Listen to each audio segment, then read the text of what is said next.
From another fan. I'm sure you've heard this question 1.5 million times, but it's from Philip in Georgia. But I'd love to hear your take on this. Who's on the Los Angeles Lakers Mount Rushmore? Ooh, so Mount Rushmore would say that it's four guys, Right. provided that we don't go through with the internet plan to blow it up, and then we don't know and then we don't know what's going to replace it or how many faces there are left there. Which, yeah, I think so. That would be four guys. I'm trying to think offhand really quick. Okay, so Kobe and Magic have to be two.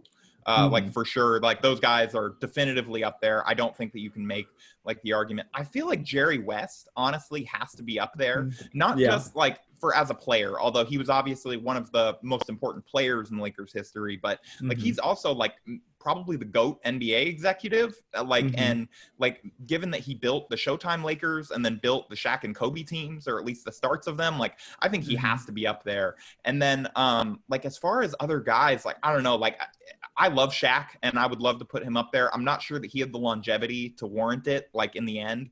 And Kareem is obviously I think a good contender, but again, he was a little older when he got to the Lakers and didn't necessarily play his prime there. Wilt, again, another guy, similar case of a big man coming there and having some good years, but not everybody always wants to put Wilt in the GOAT discussion, which I agree with, but I'm not sure he belongs in the Lakers GOAT discussion, just given where he was in his career when he got there. Honestly, I think it might be Jerry Buss. I think Jerry Buss is maybe the best owner in NBA sport, NBA history, maybe sports history, or at least up there in terms of what happened from when he took over the team to unfortunately his death in I believe it was 2012, 2013.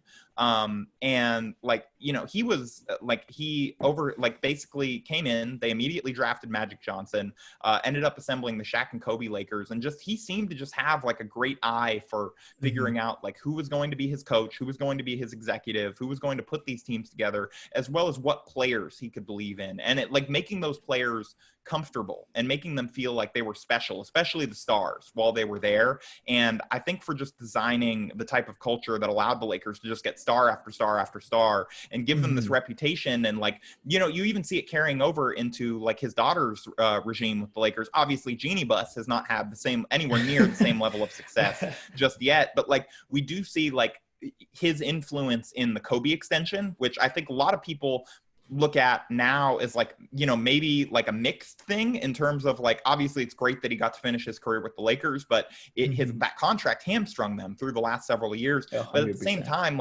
does hardballing him for less end up costing you LeBron in the end? I think LeBron saw how the Lakers took care of Kobe, and there was no negotiation, there was no question. It was, we are giving you the most money we are legally allowed to give you, and letting you finish out your career on your terms. And I don't think that was the sole reason he came to LA, but I think that sent a message to stars across the league that this is a place that treats their stars right. And I think Jerry Buss was kind of the one that started that tradition and all that. So I think honestly, just off the top of my head, and I apologize if there's somebody obvious that I'm just totally whiffing on, but I think right now it's Kobe, Magic, Jerry West, and Jerry Buss.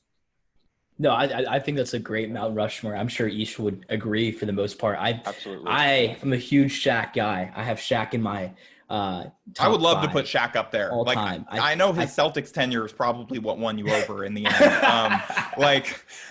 But no, I mean, let's just say we put a statue of Shaq somewhere above the Mount Rushmore. People can, or at the viewing area where people ride up and they see the Mount Rushmore, but near where they park their car, that's Shaq dunking somewhere. We get him in there somehow. No, I'm a huge Shaq guy because I argue his peak is probably the greatest peak in NBA history. I'd honestly it's hard to argue. I wouldn't take anybody else. Yeah. That's my only I guess I think I'd probably insert Shaq in there instead of one of those guys, not Kobe or Magic, but probably Buss or something like that. But that's my take. I can totally hear that argument. Shaq was my first favorite player. I'm not gonna be the guy to sit here and hate on Shaq or hate on picking him over one of those other guys. Especially during the three-peat era, I don't know that a player, even Michael Jordan, I don't know if a player has ever been more unstoppable than that version of Shaq. There was just nothing you could do other than use up your 6 fouls from your bench big men and pray that he misses free throws. He was just a monster.